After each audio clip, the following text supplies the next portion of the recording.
and welcome to Right Reason, the show where we reason rightly with Dr. Charles Rice, law school professor emeritus, Notre Dame. Good. I was going to say good school, but good memories at the school. Yes. At the school, obviously, Dr. Rice is heavily associated with Notre Dame for good cause, and I went to Notre Dame, but things have fallen off the edge a little bit there, right? May come back. Hopefully, we're going to come back. As a matter of fact, that's a nice segue into what we're actually talking about today. We're going to talk about natural law and what is natural law and how do you know it, how do you know if something violates it, that sort of thing. So that's probably in the core of it. Notre Dame's problem is just that it's kind of disregarded natural law along of many other things in the church. What is natural law? Everything has a nature, Mike. You have a rock. The rock has a nature built into it by its maker, right? You throw a rock in a pond, it's going to sink, right? Because that's the nature of the rock. You take a piece of paper, you put a match to it, it's going to burn. When we talk about the natural law in this context, however, we're talking about the law of rational beings built into them by their maker. And St. Thomas Aquinas, who was graduate of Notre Dame Law School. He was an undergrad at Notre Dame too. We both knew him well. St. Thomas tells us that there are four kinds of law. All right? The first is the eternal law, which is God's concept of things. The second is the natural law, which is the imprint of the eternal law, as John Paul said, on rational beings so that they will know what they're supposed to do. And the natural law is, as Thomas said, man's participation of the eternal law. And the next is the divine law. The divine law is revelation and tradition, which is committed to the Catholic Church. And it's the Old Testament, New Testament, and tradition. And the divine law was given after the fall, after original sin, when human beings were weakened and they had trouble perceiving what they ought to do. So God gave us the commandments and revelation and committed that to the teaching church. All right, so the divine law is a specification of the natural law. Right. So you have the eternal law, the natural law, the divine law, then you have the human law. And the natural law principles are so important today because they're the only thing that gives you the ability to judge the law of the state. Right. And to say that there are limits to what the state can do. Now later on, I hope we can get into a detailed discussion of unjust laws. I know we're going to do that. There's quite a few unjust laws that we we absolutely. We'll be doing a show on this. Right, and the natural law is the thing that gives you the ability to say, well, wait a minute, Auschwitz was not valid law, right, and so on. And so you have those things. And now, 13 days after 9/11, John Paul II went to Kazakhstan, which was a Muslim republic formerly part of the Soviet Union. And he congratulated them on their efforts to organize and so on. And he then said, he cautioned them, he said, do not take the West as your model. He said, they have great scientific advancement, but they have tried to achieve the good of humanity by rejecting the supreme good, who is God. And we're living through this kind of thing. There's a great phrase that one of the truly great Jesuits, Father Frank Canavan, gave us, and he said, we are living through the fag end of the Enlightenment, the dying stage of the Enlightenment. I don't mean to filibuster, but and what he meant by that was that the Enlightenment, going back 3-4 centuries, is the effort to organize society as if God doesn't exist. Right. And actually the basic problem is epistemological, which is the 50-cent word meaning the science of knowing. All right? René Descartes, 1596 to 1650, a French philosopher, said the only thing you can know are your own ideas. And Descartes said, define the idea as that which we know. So all I can know is my own idea. And if my idea is that that thing which you would call a chair and I would call a chair, if on the other hand my idea is, hey, that's a locomotive, who are you to say I'm wrong? Right. Because you can't know the objective nature of anything, right? And reason is therefore limited. Now, St. Thomas said on the contrary, that the idea is not that which we know, but it's that by which we know. And the 3 acts of the intellect are the formation of the idea, judgment, that is a chair, true. Now we can say truth or falsity. Right. That is a giraffe, false, all right? Right. Because I know the nature of a giraffe, and I know the nature of a chair, and so do you. But if you're in the Enlightenment mode, who are you to say I'm wrong? Right. All right? And so if I say marriage is boy and boy, who are you to say I'm wrong? Right. All right? And so you're in a situation where the Enlightenment really has 3 basic principles.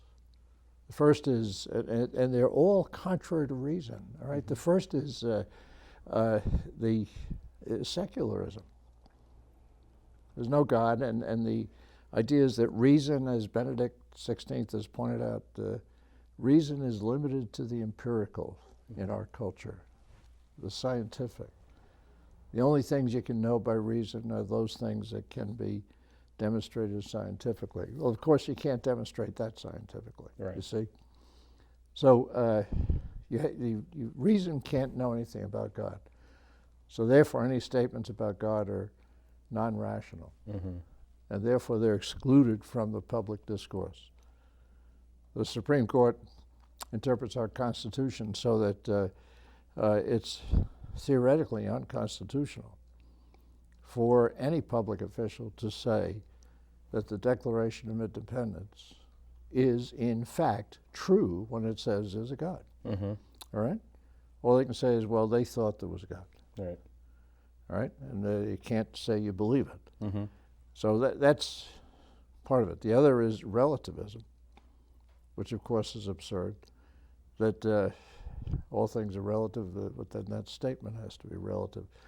And as we'll talk about later in a future segment, that leads to legal positivism, where if relativism is the ideal, the idea, then as Hans Kelsen, the leading positivist, said in the 20th century, he said, justice is an irrational ideal. Right. Right? And he was an honest guy, and he said after World War II, he said, Auschwitz was valid law, because we can't say it's unjust. Right. And so you can think Which is sort of the logical conclusion of that whole realm of thought. Exactly, because you can't say that I know what's right, or I know what's wrong, that my reason can know that. Do you think in the, going back to the 4 laws, 4 types Right. of laws, eternal, divine, natural, or eternal, man-made, divine, and natural, these all, they're not equal laws. One flows from Yes. the other as a hierarchy. Right. So the least of the laws is man-made law. Human law. Right, human law, which Right. should come from our divine revelation of what is. So when we talk about eternal law, that's when you see, go back for a second, because you said that's the how things are conceptualized. Yeah, in God. as Thomas said, that's God's idea of the governance of things. Just basically God's concept of things. Okay, all right. So an example of that would be what's an eternal law? Well, the eternal law is just God's idea of the governance of all that exists. All right, and the eternal law is imprinted on rational creatures because we are made in the image and likeness of God. Mm-hmm. So that when we are talking about natural law, we're talking about the imprint on rational creatures, not on rocks or trees, Mm-hmm. but on rational creatures of God's wisdom and God's concept of things. And that's why the whole sort of that human, that sort of that sense, even in a small child, of oops, that might be wrong. Yeah, Might be wrong to hit my sister, or exactly. It's imprinted in us, and it's weakened because of original sin, right? But the whole idea here is that contrary to our culture, you can't talk about natural law or any kind of law without talking about the lawgiver. right. I mean, if somebody tells you, hey, that's against the law, your first question should be, whose law? Yeah, who made the law, right? Yeah, right. And the lawgiver of the natural law is God. The lawgiver of, you have a car, right? Mm-hmm. What do you have? Chevy Malibu. I'm sorry for your trouble. But all right, you got a car, right? Right. The nature of that car was built into it by Chevy, right? Right. And that's if you want to be free to drive that car, you have to abide by the nature of that car. And if you put molasses into the crankcase instead of oil, you're going to be a pedestrian, right? Because because you're no longer free to drive that car. Right. And that's true in terms of human society. Why are things so messed up? All right, because we have rejected, as John Paul said, we've rejected the supreme good, God, and the natural law that He's built into us. Was there something sort of afoot prior to that era we kind of term as the Enlightenment? Was there something sort of afoot there that kind of gave rise to Descartes and the whole crowd of thinking, we can only know what we can't really know, and all the crazy word games almost. It's almost word games. It's interesting, right? Right after St. Thomas, it was 1225 to 1274. You had, for example, William of Ockham, who was a believing Franciscan. William of Ockham thought that when St. Thomas emphasized that human reason can know something about God. We can't know everything about God. Sure. He thought that diminished God. And he came up with the conclusion that I know there's God. I believe, but I don't know it through my reason. Right? And reason can't know anything about God. All right? Others later applied that across the board. Said reason can't know anything. And then you had the crucial disaster, which was the Reformation, where the Catholic Church, which was founded by Christ, who incidentally is God. Yes. Right? By the way. Right. That's right. Yeah, that's his MOS. He's God. All right. I mean, the Catholic Church is, by will of that lawgiver of the natural law, the authoritative interpreter of the natural law. And what happened with the Reformation was that was rejected. So private interpretation became the norm. And the Luther and others, who were the founders of these Protestant religions and sects, were really surprised at the degree to which it led to chaos in a lot of ways. I mean, and inconsistencies. So you had that aspect. See, but then you had the philosophical, and then you had the rejection of visible authority. Mm-hmm. And as Benedict, It really set the stage for everything to kind of come unhinged to give us what we have now. yeah, and one of the crucial things was the social contract approach. Mm-hmm. Hobbes, Locke, and Rousseau, and Benedict XVI has emphasized this since before he became Pope. Actually, you go back to the Greeks and then St. Augustine, St. Thomas. Man is a political animal, Aristotle said, a social animal. Our nature is to be social and so forth. And the social contract theory postulated instead a mythical state of nature where people were milling around and they were all isolated, autonomous individuals. Mm-hmm. And to make a long story short, for one reason or another, they formed the state. Right. With Hobbes, it was so they wouldn't kill each other. Right. With Locke, it was to get a common judge. Mm-hmm. And with Rousseau, it was to go back to the state of nature. Right. And so on, all right? And two things are important there. One is that the origin of the state is horizontal, Mm-hmm. not vertical. Right. The state is, essentially, governance is a natural law institution. Right. Authority comes from God. Right. As Christ said to Pilate, you would have no authority, pal. He didn't say pal.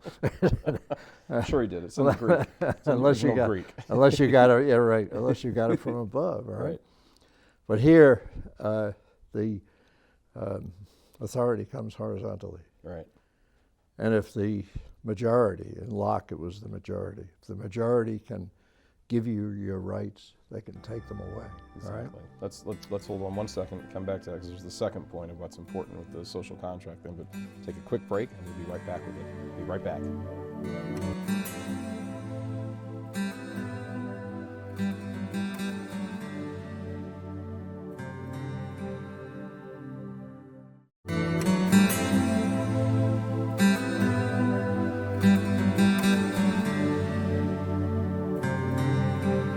Back to Right Reason. We're right smack in the middle of the discussion. 2 points about the social contract fellows. Right. The first is essentially that the state confers its own power by virtue of itself. And in Locke, for example, the majority controls. Right. When you join the social contract, you agree with the majority. The purpose of the state is to protect rights, but it's up to the majority to decide whether they're doing that. All right. Mm-hmm. And the second point was the nature of the person. Mm-hmm. Because in the social contract approach, the human person is this isolated, autonomous individual. Mm-hmm. He watch this. He has no relation to others unless he consents. Right. That's the origin of pro-choice. Mm-hmm. I mean, Planned Parenthood didn't think it up. Just put it into practice. Yeah. I mean, you have no the husband and wife have no continuing relation unless they continue to consent. Mm-hmm. The mother has no relation to the child in womb unless she consents and continues to consent. Mm-hmm. And it denies the social character of the human person, and it denies what the Church has been emphasizing since Vatican II, mm-hmm. that we are relational mm-hmm. of our nature, that relation to others is not something we choose to do. It's something we are. All right. Let me ask you this. This is probably a question that pops into people's minds. That there's all this sort of post-reason, anti-reason stuff going on. The Reformation happens. The Reformation really tills the ground for this to be able to put in and be exercised in the body politic. During the Enlightenment, while all of these ideas are going off and people are running around going crazy about them, was the Church doing anything or responding to any of this in any sort of meaningful manner, saying, wait, that's wrong, like it should be doing now and is in obviously the voices of the Pope. What was the Church saying at the time in relation to all of this when Rousseau was making his points? The Church was affirming the truth in this respect. Pius IX, for example, the syllabus of modern errors, and Leo XIII, and we have a series of marvelous teachings from the church on things like slavery, for example. The church church sometimes gets a bad rap. They say, well, the church never, that's not true. I mean, the church opposed that, and they made the distinctions that in Roman society, service could be an indentured servant, a contracted servant. I mean, it wasn't necessarily a slave, right? Right. But sure, the church was doing it. Now, in the recent period since Humanae Vitae, the church in the United States has gone missing. I mean, they haven't done anything to advance that teaching on marriage and the family. And it's a natural law thing, right? And so you look and say, okay, smart guy, what's the natural law all about? Right. And of course, we're talking here about the fact that reason can know objective truth. You know, we've gone through this before. The principle of non-contradiction. Sure. That a thing can't be and not be. That you can know objective morality, and as Thomas said, the same act cannot be both right and wrong. Right. Can't be both right and wrong. And then you have the practical reason, and the object of the practical reason is the good. Right now, in our culture, we have trouble with that. Yeah. I mean, what does it mean? What is the good? Well, it's up to you. It's up to me. All right. Right. And that's there is an objective good, and the first principle of the practical reason is that the good is that which all things seek. You take your little dog and you put a brick and a hamburger on the floor. I'll guarantee you he's going to go for that hamburger. If he goes for the brick, he needs a shrink, all right? But he's going to go for that hamburger. Sure. All right? That's true. The good is that which is in accord with the nature of the thing. The good of your Malibu, your Chevy Malibu, is to drive. Yes, but it's also to feed it what it needs to drive. And if you feed it syrup instead of oil, or you feed it water instead of gasoline, you're violating the good of that car. Right. And you are a pedestrian because freedom, you're free to do that. You're free to decide to put water in your gas tank, but you're no longer free to drive your car. Do you think that one of the reasons in that example, if you take that analogy, you realize the consequences of your bad, freely chosen choice almost immediately? Right. Do you think one of the things present in modern culture is that in the realm of morality, frequently the consequences are not immediate. Yeah. Sometimes they are, but oftentimes they're not. You know, look, if you violate the law of gravity, somebody says, "I'm going to challenge the law of gravity. I'm going to jump off this cliff." You're not challenging it; you're proving it. Right. Immediately. Right. But do you think that's part of it? Yes, it definitely is. Okay. And it gets back to the question: what's the good?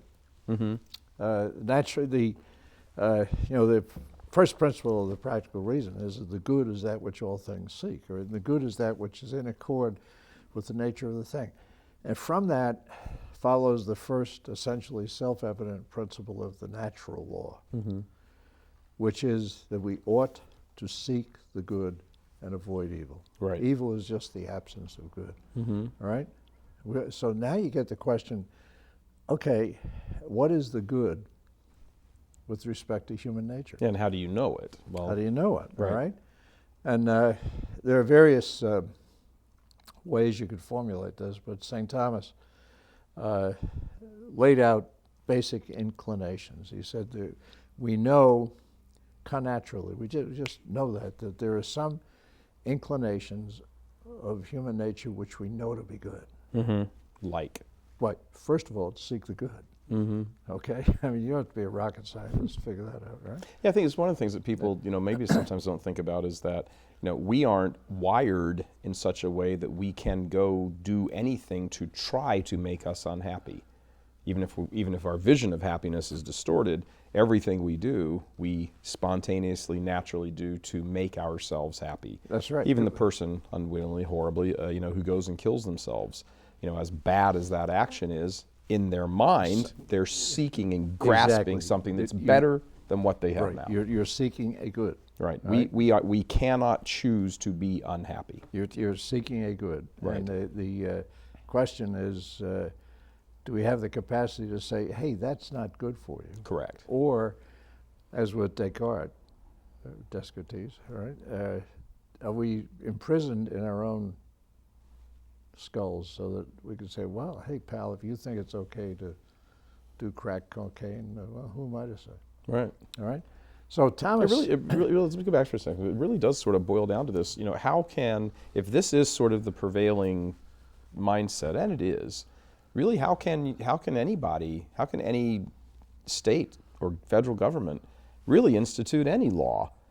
If the rule is that, I am allowed to seek whatever I think is happy, makes me happy, however right or wrong I may be in some sort of natural objective sense, we don't believe in an objective sense. So why can't I go smoke pot? I mean, isn't that the argument for legalizing marijuana? No, you're right on the on the So money. why can't I just extend that down its logical course and say, I want to do crack cocaine, I want to open up a prostitution ring, I want to sell children into slavery? Well, why not? Well, John Paul II zeroed in precisely on that point. And he said, relativism is the philosophy of totalitarianism. Exactly. I mean, Kelsen and others said relativism is the philosophy of democracy, right? Yeah. Because if everybody agrees... Well, they're right there. Well, yeah, I know. Oh, you're right, yeah. But they say if everybody agrees that nobody knows what's right or wrong, we'll get together and Rodney King will all get along. Yeah, right? exactly. John Paul said no. He said if you don't have, and Benedict has emphasized this too, if you don't have a common morality, right reason, not just any morality, if you don't have a common morality, what do you have to talk about? Right. All that you have remaining is interests. And it becomes a conflict of interests. Right. So Oliver Wendell Holmes said, truth is the majority vote of the nation that can lick all others. He said the purpose of law is to enforce the tastes, that was his word, of the dominant group. And all you have left is force and ultimately totalitarianism. Right. Well, Thomas gives us the answer to that. Right? Let's just click off those 5 basic inclinations. First is to seek the good. Second is to preserve yourself. Right. Third is to preserve the species, to unite sexually, to have children. Fourth is to live in community. And the fifth is to know and to choose, to exercise your intellect and your will. As I say, there are different formulations, but this is essentially what he laid out in the Summa and the Treatise on Law. And say, okay, how do you know that theft is wrong? Well, what kind of community would it be if you could take whatever you wanted? How do you know that adultery is wrong? Well, you reason. First act of the intellect is the formation of the idea. Second act is judgment. That is a chair, true. That is a giraffe, false. All right? Third act is reasoning. The syllogism. Lassie, all dogs are mortal, Lassie is a dog. Lassie is mortal. And you reason from these basic inclinations that it is good to preserve the species. And you reason to marriage. You reason to, marriage should be boy and girl. And marriage should be permanent. And so on and so forth. And you reason to all those things. Adultery is wrong. So, the commandments tell us that. Right? Sure. But reason can know that. Right.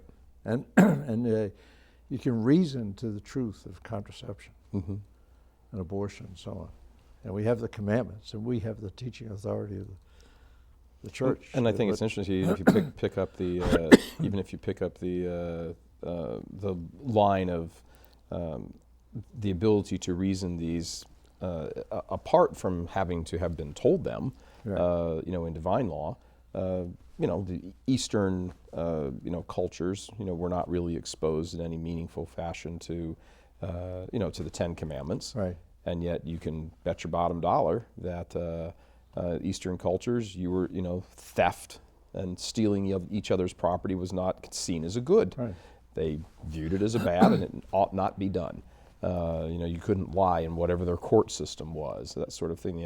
Again, so there's this sort of internal thing in humans that, what's yours is yours, what's mine is mine. I have to tell the truth, Yeah. you have to tell the truth. There's these internal objective things, regardless of the Ten Commandments or not. And that is definitely generally true. Now, Thomas acknowledges that sometimes we go off the rails. Sure.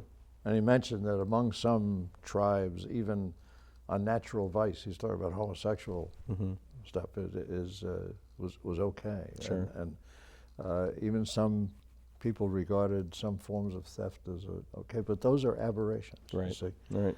And like the whole business today with the gay rights and all that, it's contrary to nature. Sure. As well as being condemned in the scriptures as grave depravity. But what we overlook is that the inclination, if there is an inclination to those actions, the inclination to any evil act is itself a disorder. Right, exactly. So you can't say, well, hey, the guy who is, says, well, yeah, I think the GBLTQ, gay, lesbian, bisexual, transgender question, hey, it's just a personal choice. No, it isn't. Yeah. And those, if there's no such thing as a gay gene, but if there's an inclination in somebody to homosexual activity, that inclination is disordered. Right. It doesn't mean the guy is less of a person. Right. And he's There are entitled tons to of respect. disordered inclinations. He's entitled to respect. Yeah, if you have an inclination to over drinking, Sure. overeating, Yeah. that's a disordered inclination. Right. And we can reason to that. That's what the natural law is all about. I think what we're going to talk about in the next show, how all of these disordered inclinations have actually found their way into laws. And Yes. they protect things, and they come up with what we would rightly term unjust laws, and they're unjust That's because correct. they violate the natural law. Yes. And that's a big topic worth exploring. Matter of fact, we're going to do a whole show on it. Let's do it. All right. That'll take care of this show on the natural law, right reason, with Dr. Charles Rice. When we come back on our next episode, we will be talking about unjust laws and how do you know what they are, what are they, what are some examples, and I think we won't have a problem coming up with some examples of unjust laws. Like the income tax. Yeah, precisely. We can start with that one. Yeah. This is Michael Voris. Thanks very much for joining us on Right Reason. We'll see you next time. God bless.